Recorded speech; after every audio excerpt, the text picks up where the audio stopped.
Hello guys, my name is Diego Pacheco and this is another video, and today we're gonna talk about interviewing questions. So several times people ask me what kind of questions I ask and how sort I do interviews, alright? So I wrote a post about hiring a couple of days ago, and now this is a follow-up one more focusing on interviewing questions, okay? So first of all, if you are hiring engineers, right, or architects, I think it's really important to focus on some architecture and design exercises. And I'm gonna share two things that several companies do this as well. So one thing you could ask people to do is to explain previous project architecture or some project they like it. It doesn't need to be the last one, but one they like a lot or they think it was interesting. And you could ask them to explain that architecture and also ask to improve and why, and say, so tell me something that you don't like it, or tell me something you think it could be better and why, all right, and how you do it if it was today. So that's a very interesting one. You can do whiteboarding, and it's an interesting exercise. Another thing you could do is gives people a design challenge, right? You could ask, let's design a Twitter, right? And you could start like with the main concepts, identifying the main architecture, the main services, and then you could zoom in specific questions. Let's say, let's design a Twitter timeline. So this is a very interesting design and architecture challenge. I often do that on my interviews, and you can do as well. This is cool because if you are on site, you can do on a whiteboard, but if you are remote, you also can do it.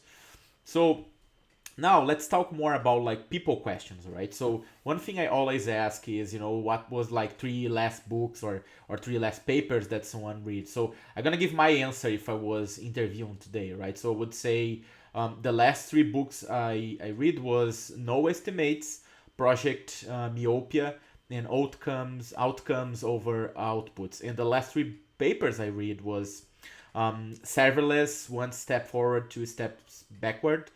Choosing a cloud DBMS, which was a paper pretty much about Redshift, and then one of the new Google papers about cloud outscaling with Borg. This is interesting because then you can have an idea if a person that you interview is someone who is studying, or he's into papers and books, and this is always interesting. Another thing you can do, and I think is very important one to do, is ask about three strengths and three attitudes that you are working to improve. It's important to focus on behavior, right? Because you can say the word, but you need to say what it means. So let me simulate if I would be doing that, right? So let's say if I'm talking about myself, for like three strengths I see on myself are one, hardworking. And what that means, what is the behavior that represents? Well, I work beyond 8 hours. I care a lot about things beyond my scope. Like I care about other projects and other people being successful. I share links with everybody, and that can be useful for people problems. I would say I have good communication skills. I can convey ideas. I can sell projects and endeavors like doing slide decks. I can write summary mails about issues, incidents, and especially about lessons learned, how we can do to improve, and what we learn with that issue or problem. And also, I would ping people in private to see if everything okay. If there was a meeting, maybe it was too harsh, or maybe it was to push it. So I would ask someone if everything is okay. Another strength for myself, I would say I am result oriented, and that will be manifested by me proactively thinking about corner cases. What could go wrong in this solution. I would say also proactively, doing code review outside of PR flow. I think code reviews of GitHub are amazing, but PR flow for me, they're so narrow, they're so delta and diff based, and sometimes I like to see the big picture, right? And doing that proactively is something I always did, and I think it adds value to the table. And also I think I'm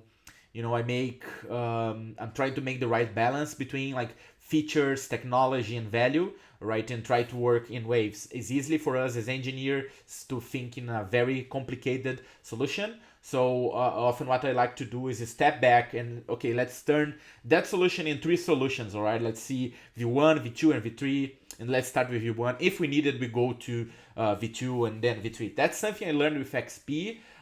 Call it, roads approach. Like you have a dirt road, you have a cobblestone road, and you have, asphalt road. So let's talk now about three attitudes that I'm working on to improve, right? So here is important to not talk about things that you already improved, all right?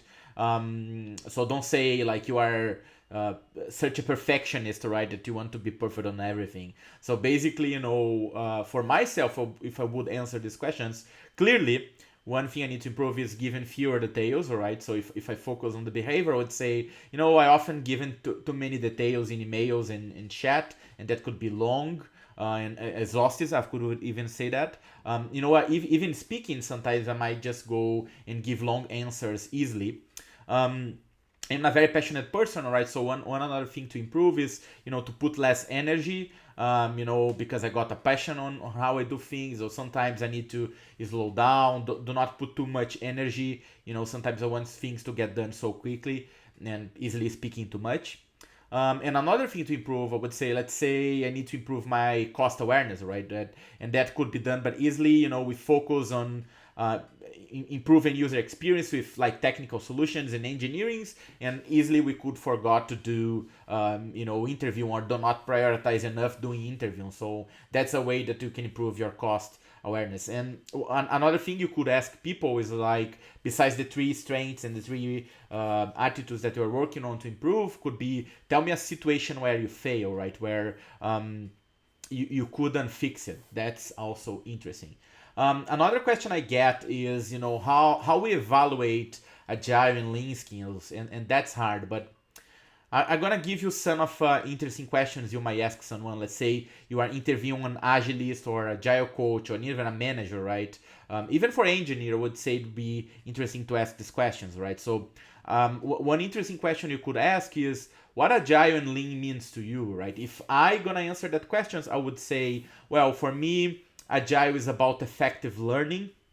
The most important thing is make sure the company as a whole it learns, right? And companies do not learn effectively if you look it through historically. Otherwise, wouldn't be everybody trying to be digital right now. Everybody would be it already, right? Agile and lean are about principles. Principles are more important than practices and than process. Also, lean is about see and avoid waste. So you need to learn to see, and waste could manifest in several ways, like doing features that nobody needs, or injecting too many bugs, or having a huge backlog, right? I would say also is about the whole system. So you want to improve the whole, you don't want to improve just one thing. And also would say it's really about the customer and the user, right? So it's really agile are user centric, are customer centric. And I would say also, how you do things matter a lot. So like technical excellence, and that's boils down to architecture, to DevOps, to SOA, to microservices, to a bunch of things. Another question you could ask is how you perform facilitations, right? And could say, well, that could be done by day work, could be done in meetings, in retrospectives. Working with software is very important one. How you do technical facilitation, so you could help folks, to do refactoring, to have like migration strategies and things like that. One another interesting question you could ask is, what are the principles behind ceremonies like demo and like retro? Why someone need to do a demo, right? Because Scrum says you need to do a demo. So if I would answer that question, I would say, well, the demo is a way to the team to show what they built, and that collects feedback, and people have a better understanding on what's going on. So a demo is a way, all right, to show evidence that progress is being made, and like the money that you are inputting there has returns. So I think definitely adding in production is much better, but some things take more time to be crafted and go to production. So a demo is a good way, to have these checkpoints. And what about retrospective? Well, I would say retrospectives are about reflection and improvement, right? They are not the only source of improvement. For sure, you could improve outside of retrospective. but then is a moment important where you can stop, think about your process, about people relationships, about your product, about your users, and that's a good opportunity for reflect and improve.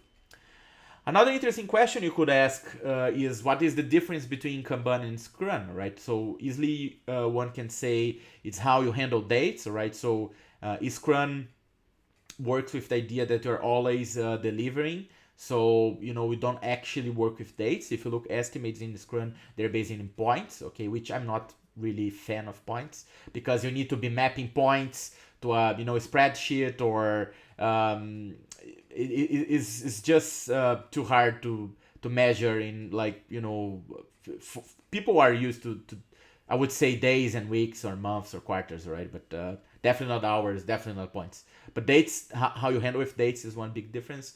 Another big difference is how you deal with details, right? In Kanban, you have QE policies, you have several queues. In Scrum, you have fixed queues, you have 3 queues. You don't have QE policies, although you have a definition of done and definition of ready, but they are completely different. Scrum has much less details than Kanban. Another thing I would say is time boxes. Kanban, you don't need to have sprints, so you can work in a more fluid way. So if you have a support team or operation team, will make sense. I would say even for product would make sense, right? And Scrum is more about like time boxes. For Kanban, like time boxes are optional.